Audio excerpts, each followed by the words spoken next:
In today's video, I'm going to teach you how to mail merge in Microsoft Word. Mail merge is a powerful feature that allows you to create personalized documents such as letters, envelopes, or labels by automatically combining a template with a list of names and other data. This tool saves time and ensures accuracy when sending the same document to multiple recipients. To start, open Microsoft Word and prepare your main document. This could be a letter, a flyer, or any document you want to personalize. Next, go to the Mailings tab on the ribbon and click Start Mail Merge. You can choose from several options, including letters, envelopes, labels, or directory, depending on the type of document you want to create.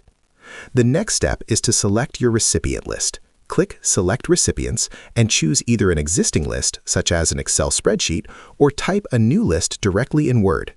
If you use an existing file, make sure your columns are properly labeled with headings like first name, last name, or address, as this will make it easier to insert the data later. Once your recipient list is connected, you can add placeholders in your document where personalized information should appear.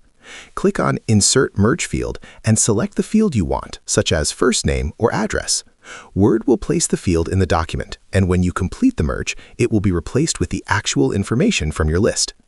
You can preview the results by clicking Preview Results. This allows you to check that each recipient's information appears correctly and that the formatting looks right. If everything looks good, click Finish and Merge to complete the process. You can choose to print the documents directly or create individual files for each recipient. Mail merge is extremely useful for businesses, schools, or any situation where you need to send customized documents to multiple people efficiently. By using this feature, you save time, reduce errors, and ensure that each document feels personalized. If you found this video helpful, let me know in the comments. Give it a like, subscribe to the channel, and don't forget to hit the notification bell.